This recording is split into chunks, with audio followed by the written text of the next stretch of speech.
You've just dropped a fat stack of VHS tapes through the return chute, and now you've wandered into the last video store to pick up a bunch of new movies to get stuck into. This is the show hosted by me, Alexei Toliopoulos, where I talk to interesting people about some of their favorite films. And this week, we've got an absolute ripper episode for you. We're joined by Rich Peppiatt, the director of one of my absolute favorite films of the year so far. I caught it at the Sydney Film Festival, and it freaking knocked my socks off. I had to go buy new socks to get home from the cinema that day.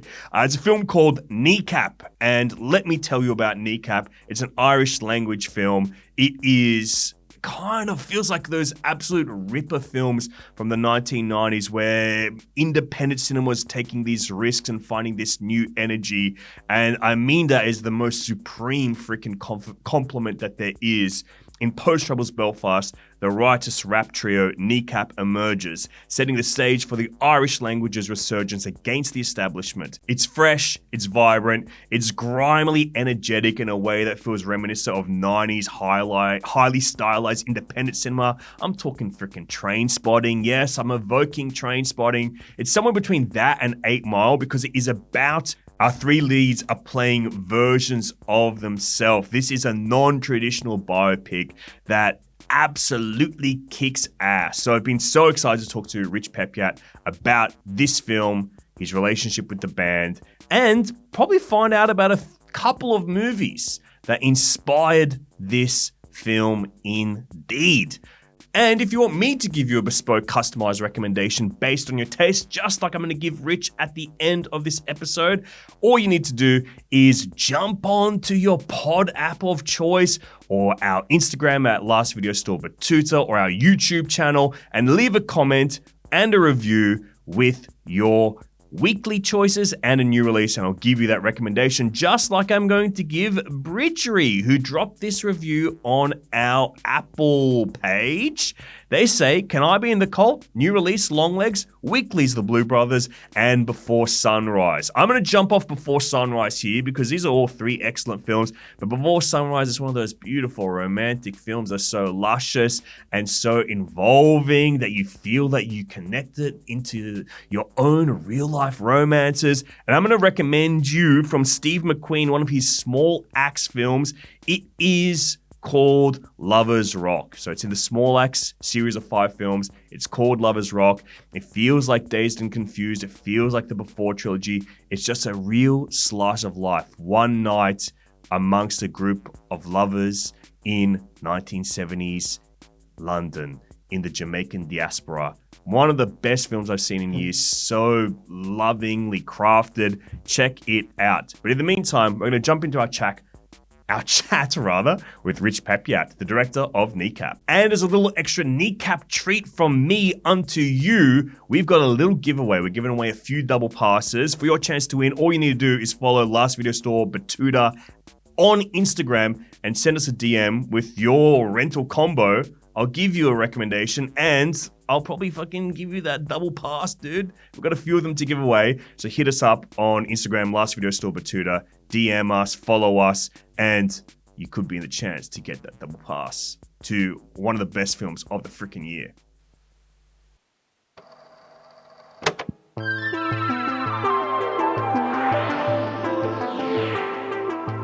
The Last Video Store.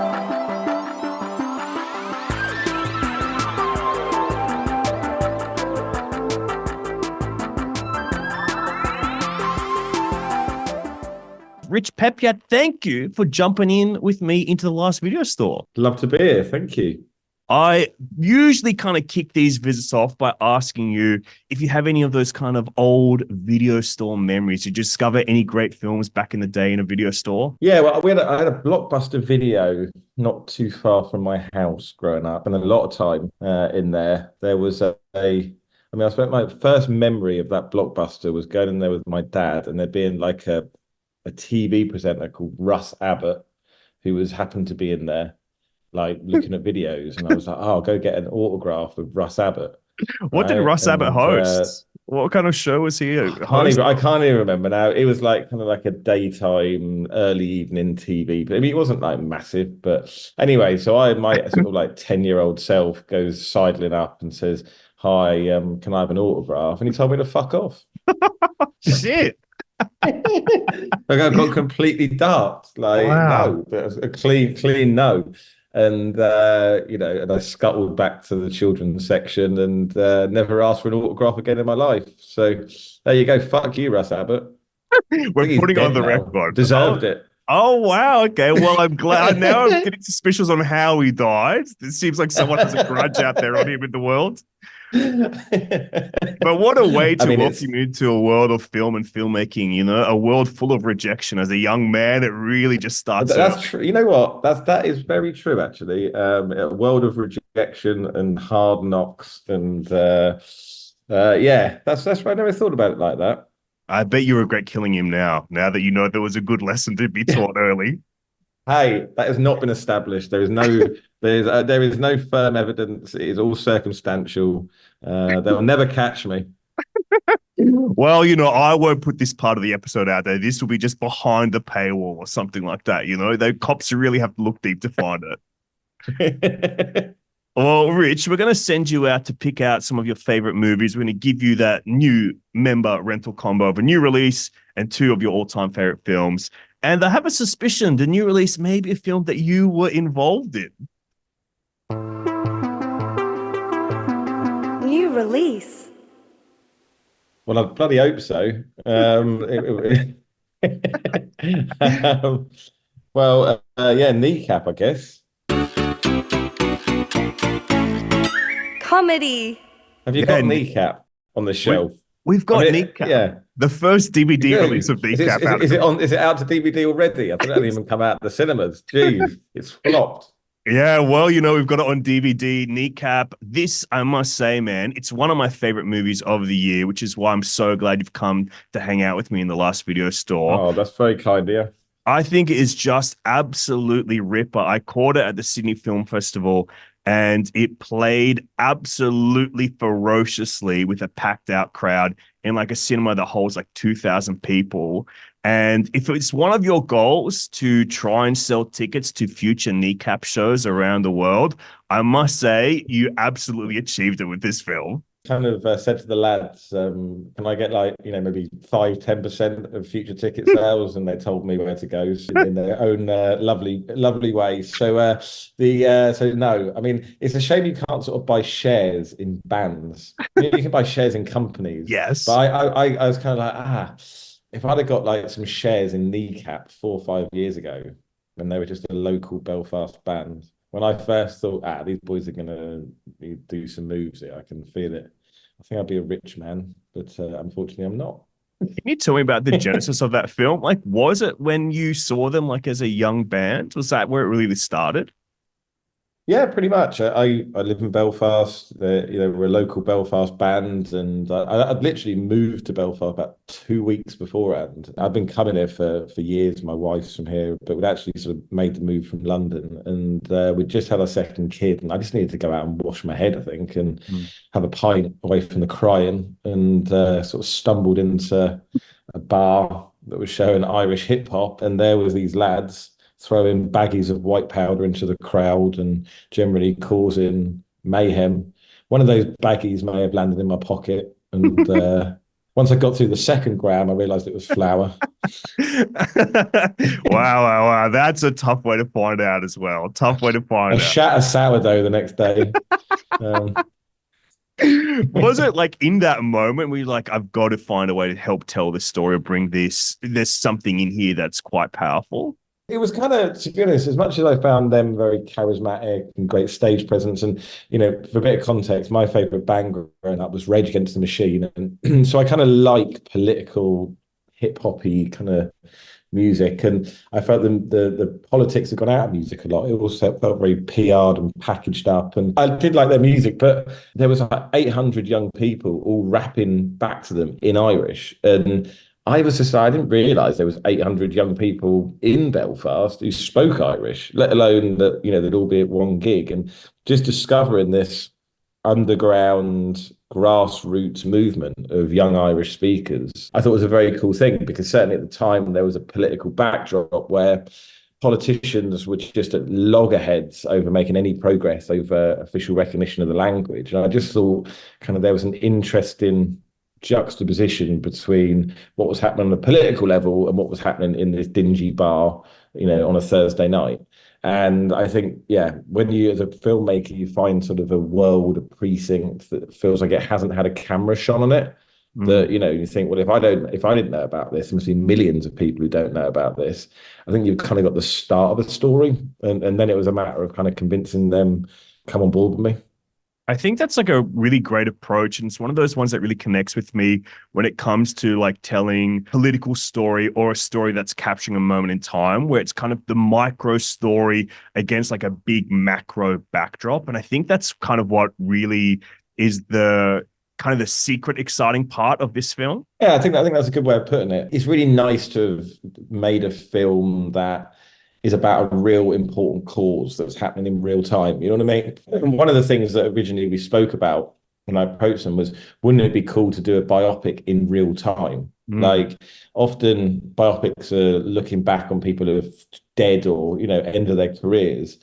But wouldn't it be an interesting approach if you could do it kind of as a band were rising up? And, what would that even be? And how would that even work? They're all the sort of questions. But kind of as a concept, we kind of like that. And I don't think we ever could have dreamed when we started out on this journey, nearly 6 years ago now, we would be in a situation where their debut album would be coming out the same summer as the movie, worldwide, and it couldn't be more real time if you planned it.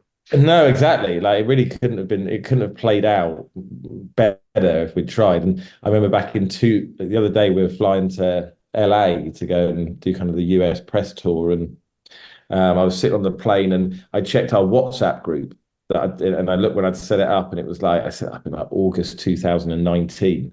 And I called it at that time, Kneecap Goes to Hollywood, just as a joke. Do you know what I mean? Because we had our ambition for the film was certainly not that. And to be sitting on a plane flying to Los Angeles was like, oh, that's kind of crazy that's actually played out. Like, it just was. So that was a cool thing. That was a cool thing. Can you tell me about like linking up with them and beginning that kind of creative collaboration? Yeah, I mean, it took a few months to kind of get their attention. They are the worst communicators known to man when it comes to email or anything. Yeah. And I was getting many creative types are. Yeah. So I was getting absolutely no response. And then it happened that I was chatting to who became one of the producers of Kneecap, a guy called Trevor Burney, in his office, and I mentioned Kneecap, and I saw this girl in the office sort of head spin around, and I was like, So I was like, oh, do you know Kneecap? She was like, I used to go out with one of them, and I was like, oh, perfect. So you got his phone number, right? And she was like, yeah, give me his phone number. It was Nisha, Móglaí back. And so I called him up right there and then and was like, oi, I'm this bloke who's been emailing you. And he's like, mate, I get a lot of emails. Like, and I said, look, let me buy you a pint. Let me buy you a pint. And anyway, that evening, we had a few pints and we were kind of up and running. But, obviously for them, some random English dude approaching them to make a film about their lives when they're a local Belfast band, it's kind of a weird thing. Do you know what I mean? They were kind of like a bit, yeah, whatever, mate. But it took a while to convince them I was serious. Just suspicious and just kind of like, it's not every day someone approaches you and goes, they want to make a movie about, and they're like, a documentary. And I was like, no, not a documentary, like an actual narrative feature film. But I think we did a lot of drugs, and that helped. That kind of a few loads of sourdoughs brewing in those bodies, I imagine. That's it. I think it kind of. I think one good thing about drugs is it bonds people very quickly.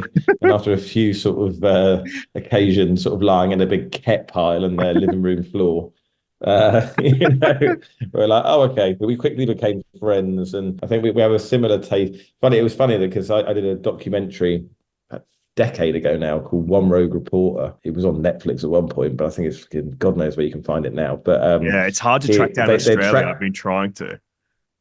Yeah, I think you can get it. I can get it on Vimeo or something. But they tracked it down, and and I was like, oh, one day they were just like, oh, we watched your film One Rogue Report the other night, and I was like, oh, did you? Jesus, you're the two. And they were like, we really liked it. And they actually say like it was one of the things that convinced them to do that, to let me tell the story was they were like, oh, this guy likes a bit of anarchy and a bit of, Yes. puts his money where his mouth is, and because the film's all about me going after tabloid newspaper editors and delving into their private lives and kind of that sort of thing. So it's pretty kind of punchy. Mm, And so anyway, they really liked that and were like, yeah, this guy you've got the right doesn't edge. mind. Exactly, doesn't mind upsetting people, which is, their vibe. Yeah, I think it's really interesting because you've got this background in like factual filmmaking and journalism.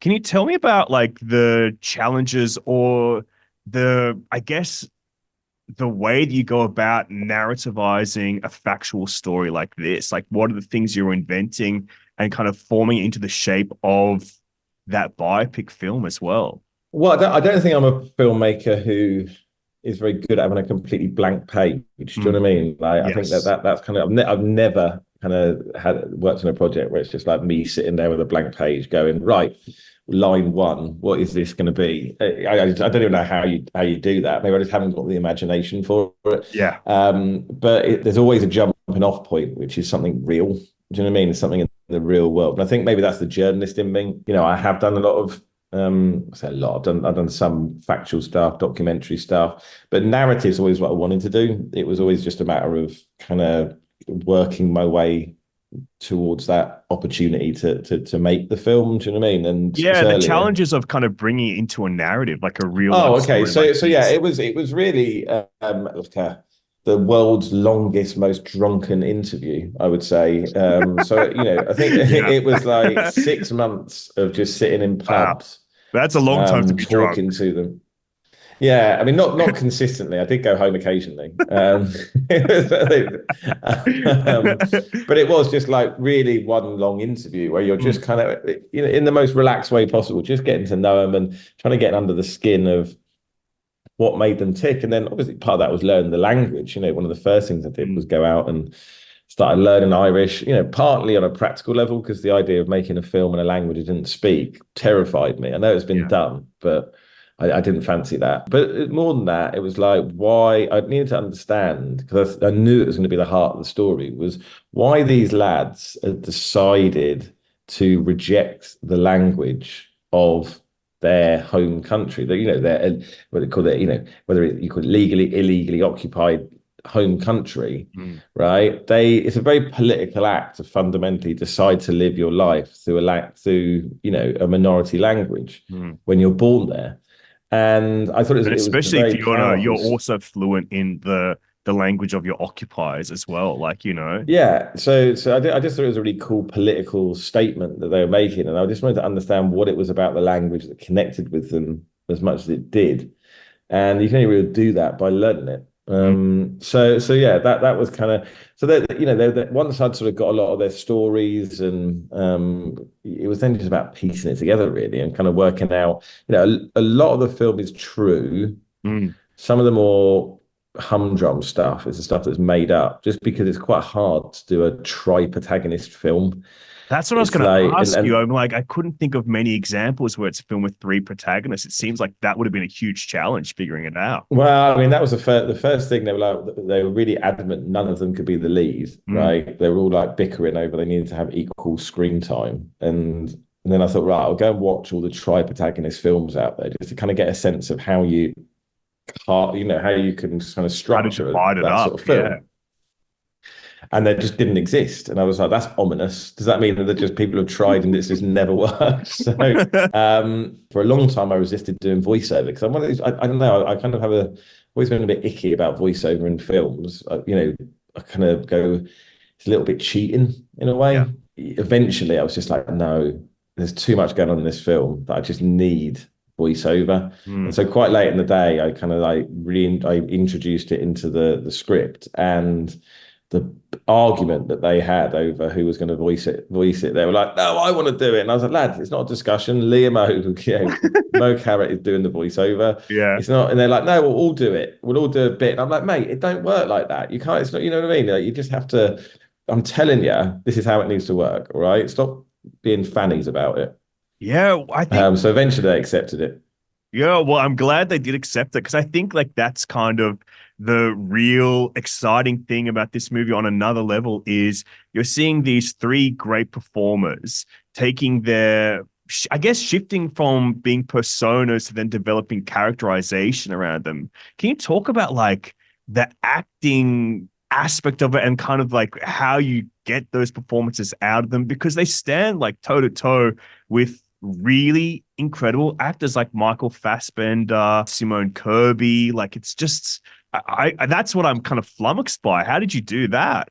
Well, you're right. You're right to say it's like they have these stage personas, but they're very two-dimensional, right? Because they're just there on stage, and it's like obviously that wasn't going to work in a film that we wanted to have some depth and resonance. And so that was an early discussion. Was we need to kind of develop on your characters, but that's also going to mean this film is not going to be 100-minute puff piece, lads. Do you know what I mean? It's not going to be 100-minute music video for you. It needs to delve deeper than that. And that means that to have a three-dimensional character, you're going to need to show vulnerability, you're going to need to show emotion. And, that was an early discussion that, are you prepared to go there? Right? Are you prepared? And I think that some people kind of go, oh, they're playing themselves. That's easy, right? Or easier. But it's actually, I think, the opposite. Because if I say to you, right, I want you to play three 1970s cops, right? And the audience sit there and they kind of go, I don't, that character's an arsehole or whatever. Then you kind of, on a personal level, you go, well, whatever. I'm just playing a dude, right? It's not me. But when you're putting yourself up on screen and the storylines track your real life, your family, your decisions. If the audience turn around and go, I don't like that guy, right? They're talking about you, right? They're talking about, and so you're really being quite vulnerable and exposing of yourself. And I think they don't get enough credit for the bravery they showed to go there, because some of the stuff in the film is really challenging for them. It brings back memories of some quite dark stuff that's happened with family and things like that. And there were some really difficult moments. Do you know what I mean? It's a very fun film. Yeah. But it does, we kind of tonally shift between comedy and then there's some quite dramatic stuff in there too. And, some of the more dramatic stuff takes them to quite dark places. And we had, and it was always a challenge to kind of make that work. And look, we did acting classes for about 6 months. That was kind of I think everyone can act. I kind of believe the idea everyone can act, but it's whether you have the toolbox to understand what acting really is. And the acting fundamentally is about reacting, and it's about being present in a moment and listening. Acting's almost about everything you don't think it is, right? It's actually about the opposite of what you think it is. Yeah, hard to wrap your brain around that. It is, yeah, exactly. It's about being in the moment. It's about listening to what is happening around you and reacting authentically to it. And once they'd grasped that, they really sort of kicked on and found a groove. But, with all that in mind, when you put them across some great actors, you get, the chance of getting great performances, because great actors give a lot and they give you a lot to react to. Right. And bad actors conversely give you nothing to react to. So it's very hard to give a good performance if you're opposite a terrible actor. As sort of impressed as I was when we were rehearsing and with their performances, it wasn't until we were on set that we were all just like, oh, what the fuck? Like, that was really good. Like, well, that blew me away. Yeah. I mean, there must be a lot of surprises like that in there, just like to completely delight in going, I've pulled this off. Yeah, I mean, I think we felt from early on that we had something special. I think that the crew kind of felt, you could tell that the first day they were like, is this going to be a load of shite, or is it going to be Are these boys going to be able to act, right? And so first day, every member of crew was on set. Freaking caterers were sort of like trying to peer at monitors, do you know what I mean? Just to see what the hell we're in for the next 7 weeks. And then, once we sort of done the first day, and they were like, okay, fair play, these lads can act. It was just a very unusual project. I just think people were kind of just into the fact that it was very, and the lads are very, they haven't got much ego about them. So they're just like hanging out with the drivers and sitting around smoking weed with the caterers. And, kind of like, it was a very kind of like egalitarian setup. And I'm quite egalitarian. I'm not a big fan of hierarchy on things. And I believe that, the best ideas can come from the strangest places. And the first sort of morning, sort of getting everyone together and saying, look, I want everyone to feel that they can, come speak to me and throw out ideas that I will steal shamelessly and pretend that they are my own. Because, it's like, people, why not utilize the people who are there? And if a runner suddenly has a great idea, like, come up and 90% of the time, it's thanks very much, but, no. But, occasionally someone has an absolute zinger. And you're like, that's brilliant, right? And I'm gonna steal that, and let's make everyone feel part of the process. I mean, that is true creative collaboration right there, distilled, right? Look, filmmaking is more than any other art form, a collaborative process, and I think some people maybe struggle with that a bit. I just don't buy into the. I think directors get a lot of credit, right? And I think sometimes people think that directors do a lot of things they don't. People think directors are the cinematographers, for example. Yeah. Do you know what I mean? It's like you get praise for, I've never, you give me a. Yeah, and I'm obviously collaborating with our DOP Ryan, and we, there's like 1,000 storyboards we did for the film. But I mean, there's not a shot in this that feels like traditional coverage. It just feels all specific and crafted. Well, look, I mean, we made a decision quite early on, me and Ryan, that if we wanted to really elevate the film, we didn't have the money or the time to do traditional coverage. We just didn't, so if we wanted to really push the envelope, we would have to kind of really plan the shots, so we could kind of feel confident that without even getting our traditional coverage, our wide, our mid, our close up, that we could get the scene. So there's certain scenes where the only thing we shot was some mad, kind of like angle, because we were just like, we haven't got time. And so there was a real leap of faith there, going, it's either going to work out brilliantly or be an absolute fucking disaster. There was no in between. And I'm very happy that we kind of got into the edit, and I sort of handed over the 1,000 storyboards to the editor and said, look, just give me that, right? And the film didn't change a great deal from that. Well, it turned out freaking excellent. That is Kneecap, one of my favorite films of the year. I'm so glad that you got it out into the world. We're going to jump into two of your other favorite films right here, right now. We're going to do into a weekly choices. Weekly. Dare I say, should we begin with this classic of French independent cinema by Matthew Kassovitz? Yes, let's do exactly that. Yeah, La Haine.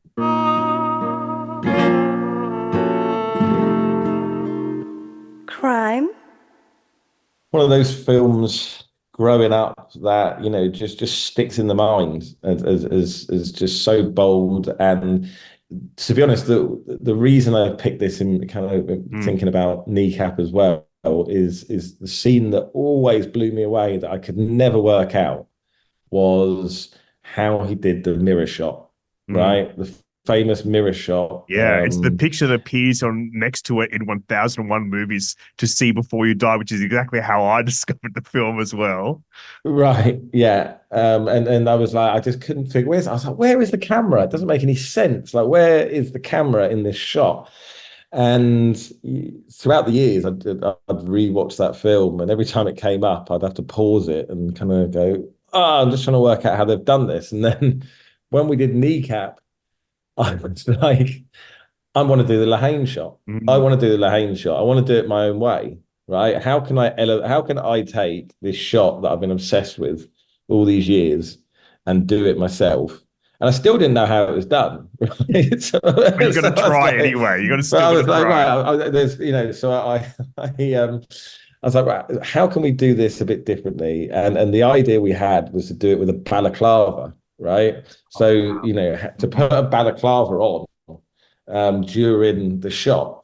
And so once me and Ryan, to be fair, our DOP was like, right, this is how I think it's done. And there's stuff online as well. People have broken it down. But you basically have to do is the mirror is not really a mirror, right? The mirror is actually a set. There's a set built behind. So there's just a hole in the wall, right? And a matching set is built behind the set. Does that make sense? Like, yeah. A set behind the set, and then the camera's on one side. A reverse set, right? There's a reverse set the other side, and then the camera has to just move to match the movements of the actor. And yeah, once we worked that out, we did all that and sort of choreographed this sort of routine dancing and kind of go mad. And yeah, it was fun. I was really chuffed to get that in the bag. I think the other thing about La Haine that has always really stuck with me and why, it continues to be one of my favorite films as well, is that it has this kind of perfect capsulation of that energetic feeling of like delving through the nocturnal streets, like the urban streets. I think that's kind of like what the vibe really captures, and that kind of youthful energy of just being out on the town in kind of like that high stress way. And I think that's why I really, really love this film. Well, there's another thing about it that I really like that kind of puts it in that category with something like Train Spotting and films like that as well. It's like it really feels ultra specific in it's creaking open the door to a very specific world, a very specific place. There's a real feeling of time and place about it. And for me, sometimes when you're super specific, it sort of comes out the other side and can tell a really universal story. And I think Kneecap's a version of that as well. It's like that was something in our head. It's like we wanted to be super authentic. Like, some of the language in it is so, if you weren't born within a mile of where the lads are, you probably wouldn't get some of the jokes. And it's like we were just like, you know what? Despite that, we're going to do it because I think I enjoy films where sometimes you don't get everything. Yeah, but that's okay. Like, do you know what I mean? Because I'd rather have the authenticity to feel like I'm a fly on the wall of a world I didn't know existed or a world I didn't know anything about than I would feeling that I'm being spoon fed or it's being watered down for my sake. Do you know what I mean? Like between those two options, And so La Haine is one of those films that kind of puts you into that Parisian kind of what do you call it? What do you call the kind of ghettos in Paris? Yeah, I mean, that's what I've always called as well. Like, the hoods, like that kind of, like that really kind of urban, slightly crimescape that it follows through. Yeah, there's a very specific word for it. The districts. In Paris. Anyway, so it's not going to come to me. That's not the word, but it's not going to come to me. Yeah. There's some of your listeners will be sitting there shouting this out right now. But unfortunately, with the workings of space and time, that hasn't happened yet. Yes, so I'll text you as soon as I hear. I go, this is what they were saying. This is what they're inundating me with. But I think it's like the way that you put it, the way that I always like say about it is like the silver screen is two things. It is portal to another world, and it can also be a mirror reflecting the life around you. And I think both Kneecap and La Haine serve as that for different places in the world. Well, yeah, again, you put things in a very nice way. I had your brain to, I'll jar it up for you and send it across the podcast, my brother. We're going to go to your other pick. You've got another one from Gus Van Sant. This is Good Will Hunting, and this surprised me to see you here.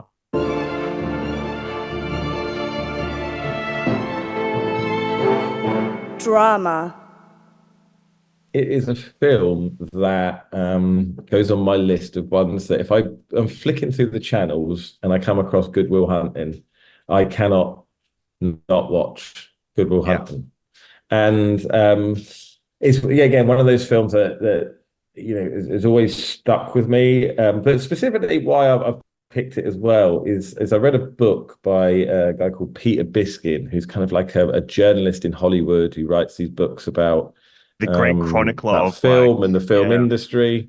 yeah, like the behind the scenes of the film industry. And the story of Ben Affleck and Matt Damon getting that film made, was they were two kind of, jobbing actors, kind of pretty low down the rung, but decided to write this film. They weren't getting the roles that they wanted or felt that they could do. Do you know what I mean? They were Yeah. background guys, they were baristas, do you know what I mean? They weren't, and so they wrote a film specifically with roles that they wanted to do, right? And I thought that was a really cool thing. It's kind of like it's such a difficult industry, and I think for the actors the hardest. It's hard for directors, hard for writers, but for actors it's the hardest thing. Rejection is just like something that you have to put up with again and again and again. That I just thought that was a really cool thing they did to kind of get themselves out there. And they made a great film in the process. But also another thing about it was one of the first films I remember where working class lads weren't being represented as idiots and the butt of the joke and kind of inept. And it just felt like a representation that kind of resonated with me. That he was a working class lad, but he was really smart, right? I mean, obviously that was the whole thing. He was super smart. But even the other characters, they had a humor about them, and it was a representation that resonated with me.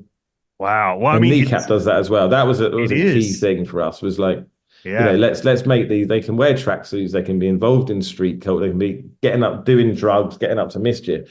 Doesn't mean they can't be politically aware, can't be erudite, and all those sort of things. And yeah. Staff pick. Well, it's a beautiful pick. And I think together I'm putting all of these into my brain, into my heart. And I'm going to give you a staff pick recommendation from the heart as well. Kind of taking on that idea that you just mentioned of being like the specificity of a really specific world and kind of like how that story can be meaningful for other people. I'm going to recommend you one of my favorite films of all time from 1998. It's an Australian film called Head On.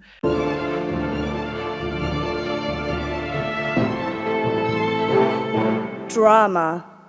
Which is this provocative classic of Australian queer cinema that is from one of our great filmmakers, Anna Kokinos. And I've always thought of this as kind of like in the same realm as Haine or Trainspotting, where it's like this energetic kind of nocturnal film as well, this exploration of a young man pulled and twisted between his queerness, his Greek cultural heritage, his modern Australian culture, and in this one kind of very confronting nocturnal nightmare through Melbourne. It's like this great kind of like Odyssey-like film. And it kind of confronts these shifting attitudes of the diasporic Greek culture in Australia and this conflict and conflict, pressurized emotional intensity. It's just like it's in the exact same space as those. And it's just, I'm Greek Australian, so I go, that's it for me as well.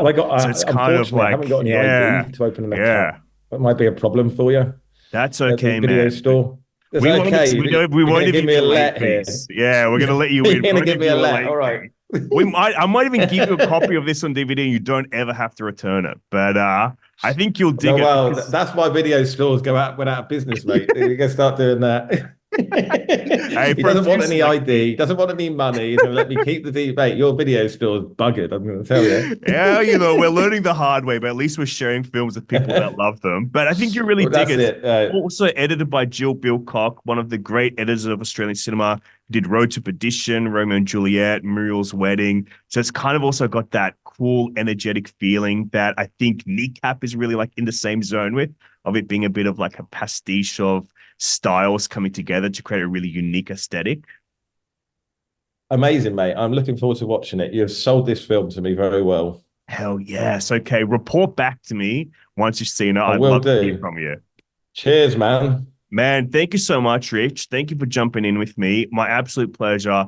I love this movie, Kneecap, so much. I can't wait for more people to check it out here in Australia. Thanks, man. Really appreciate it. Thanks for taking the time, man. Thank you. Thank you. The last video store.